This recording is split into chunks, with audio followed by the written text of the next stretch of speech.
So, you've hit the endgame in last Epoch, the point where challenges ramp up, enemies hit harder, and corruption keeps you on your toes. And even though the challenge is exciting, it can also be frustrating and feel like a tedious process at times. That's why this video will give you 10 essential Monolith of Fate tips to maximize your progress, eliminate your frustration, and keep pushing deeper into the endgame. Let's go! Tip number 1. Early endgame, focus on damage, not survivability. Now, in the early monoliths, it's tempting to stack up on defenses, but here's the truth. Early on, you're better off pumping up your damage. Think of it this way, if I kill them fast enough, I won't even need to survive, right? It's not until corruption ramps up and enemies start hitting like a truck that you need to shift gears into survivability. So until then, or unless you go all in on hardcore, be a glass cannon with pride. When corruption rises, then we start talking about becoming a tank. However, this tip won't work in isolation unless you also implement the next one coming up. Tip number 2. Avoid echoes that counter your build. Crit builds. They're incredible. Until you hit an enemy with crit avoidance. Running a crit build into that is like trying to slam dunk while someone's holding a net over the hoop. Do yourself a favor, scan those echo modifiers, and if you see one that greatly conflicts with your build or short-term plan, don't just avoid it, run.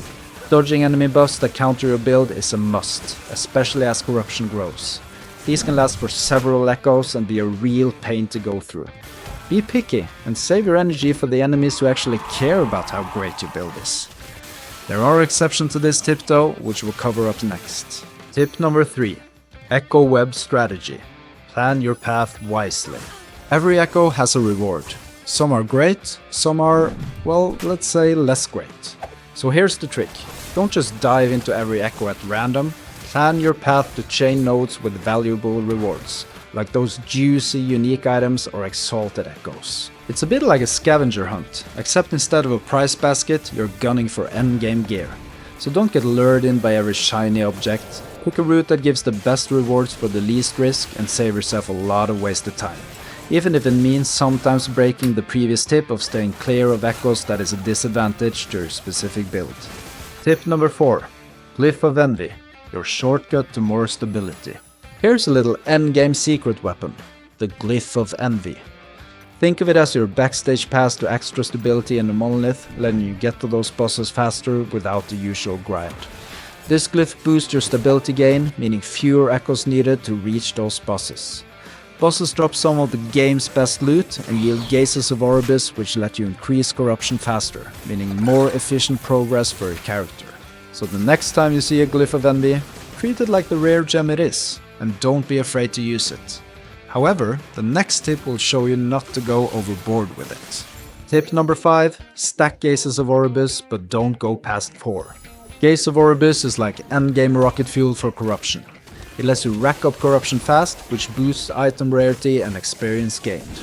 For every Gaze of Orbis, you gain a default 12 extra corruption for defeating the Shade of Orbis. But here's the catch. You can only stack it 4 times. Any more than that, you're just piling up empty calories. 4 stacks give you the max corruption boost, so don't waste any more Gaze of Orbis than that. After 4, save those resources for something that actually helps. Stick to the magic number and avoid unnecessary extra credit.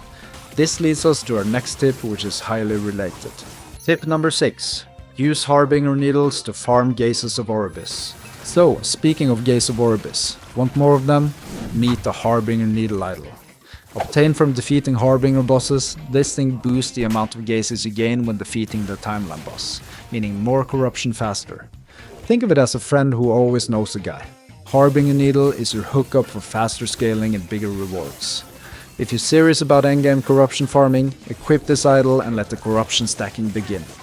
However, if you also implement the next tip, the Harbinger Needle will be put to even better use. Tip number 7. Corruption transfer between monoliths. Get synced. So, how to make the most out of our Gazes of Orbis? Well, here's a pro tip that feels like cheating, but really isn't.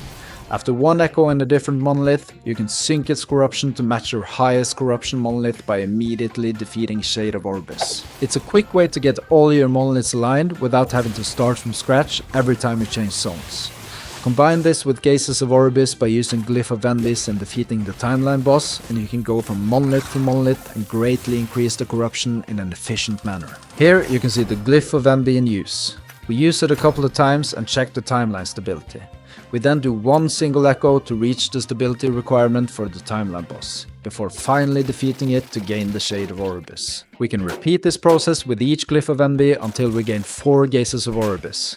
If the glyphs run out, we can easily farm more in echoes where they drop quite often, especially from loot lizards. Tip number 8. Take advantage of blessings. One often overlooked endgame trick is using blessings to fine-tune your build.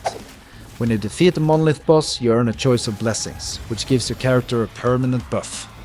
These can range from extra damage and health to bonuses that boost specific loot types. Tip number 9. Circle of Fortune, remember to buy prophecies. Circle of Fortune players, I see you out there, grinding hard and forgetting to buy your prophecies? Come on now, these prophecies are the real goldmine here. They lead to extra currency and loot drops, so make it a habit to buy them regularly. Think of it as checking off your daily to-do list, except the reward is a pile of junk. Yeah, I know, every 100 hours of grinding there might be a good drop. Anyway, skipping out on these prophecies is like leaving your wallet behind on a shopping spree. Don't miss out. Tip number 10. Prioritize respecs when needed. Don't be afraid to adjust. One of the coolest things about Last Epoch is the flexibility it gives you to respec skills and passives, especially as the game's difficulty spikes. When corruption gets high and you find yourself hitting a wall, don't be afraid to make adjustments. Sometimes just a tweak to your skill setup or swapping out one passive node can make all the difference. It's like rearranging furniture. One small change and suddenly everything clicks. Think of respecs as tune-ups for your build. Adapt when you need and keep yourself in fighting shape without scrapping your entire build. The beauty of Last Epoch is that you don't have to be locked into one setup. Use that to your advantage. Now, you should click on the video card that you see on the screen right now, as the tips I provided in this next video might be game changers for you.